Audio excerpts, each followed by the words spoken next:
Hello বন্ধুরা, সবাই কেমন আছো? আশা করছি সবাই ভালো আছো। তো আমি তোমাদের সঙ্গে একটা ভিডিও তুলে ধরতে চাই। যদি ভিডিওটা ভালো লাগে লাইক সাবস্ক্রাইব দুটোই করো। তো সেই ভিডিওটা হলো, একটা মেয়ে জন্ম নিল একটা মধ্যবিত্ত ঘরে।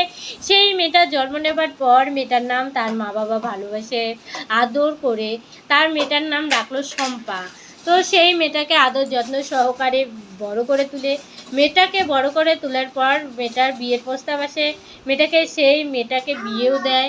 বিয়ে দেওয়ার পরে দুদিন না যেতে যেতে শ্বশুর শাশুড়ি জ্বালা যন্ত্রণা দেয়। কিন্তু সেই মেয়েটা যে বাপের বাড়িতে এক টুকরো কাজ করেনি, কিন্তু সেই মেয়েটা এসে যে শ্বশুর শাশুড়িতে যত কাজ করে, রান্না করা, ঘর ঝাড়ু দেওয়া, বাসন মাজা, যত কাজ, শ্বশুর শাশুড়ির খেয়াল, হাজব্যান্ডের খেয়াল, ননদের খেয়াল, সবার খেয়াল রাখে।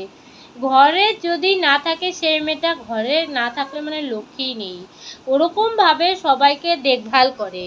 তো সেই মেয়েটাকে তবুও টর্চার করেই যায় সবাই। কেননা টর্চার করে কারণ হচ্ছে, ভাবে যে তার ছেলেটাকে যে বৌমা দখল করে নিল। সেই শ্বশুর শাশুড়ির ভুল ধারণা করে মেয়েটাকে জ্বালিয়ে যায়। তাতেও হয় না জ্বালানো, কি করে যে ছেলেকে এরকমভাবে উস্কিয়ে দেয়, ছেলেকে দিয়ে বউকে জ্বালা যন্ত্রণা দেয়।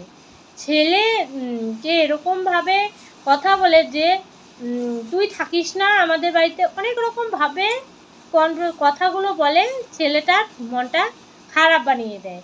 খারাপ বানিয়ে দেওয়ার পরে মেয়েটাকে ছেলেটাও টর্চার করে। তারপর একদিন মেয়েটার 1 বছর না যেতে যেতে বাচ্চা পেটে আসে। বাচ্চা পেটে আসার পর এরকমভাবে কথা বলে, মানে 2 রকমের কথা, খারাপ কথা বলে যে তোর বউ একটা পরপুরুষের সঙ্গে সম্পর্ক আছে। কিন্তু না, মেয়েটার কোনো কারোর সঙ্গে সম্পর্ক নেই। মেয়েটাকে মিথ্যা কথা বলে হাজব্যান্ডকে দিয়ে মার খাওয়ায়। মার খাওয়ানোর পরে ছেলেটা মানে অনেক রকমভাবে হাজব্যান্ডও তাকে অনেক রকমের জ্বালা যন্ত্রণা দেয়। জ্বালা যন্ত্রণা দেওয়ার পরে মেয়েটা আর সহ্য করতে পারে না। তখন কি করে জানো? তখন আত্মহত্যা করলো। আত্মহত্যা করার পর শ্বশুর শাশুড়ি খুশি হলো, ছেলেটাকে বিয়ে দেবে আবার। তাহলে দেখেছো, যেখানে তোমাকে একটু ভালোবাসে না, যেখানে তোমার জন্য দাম নেই, সেখানে তোমরা কেউ থাকবে না। কারণ হচ্ছে, যেখানে দেখবে ভালোবাসা নেই, স্নেহ নেই, বিশ্বাস নেই, স্বামীর কাছে বিশ্বাস নেই, সেই জায়গা থেকে বেরিয়ে যাবে। কারণ হচ্ছে ভেবো না যে আমার ভালো দিন আসবে, বা দেখি আমি সহ্য করে যাই, সহ্য করতে করতে জীবনটাই নষ্ট করে দেয়, একবারে জীবনের মতো শেষ হয়ে যায়। এটা করো না। সবাই যদি এরকম কারো কষ্ট হয়, বেরিয়ে এসো, বুঝেছো?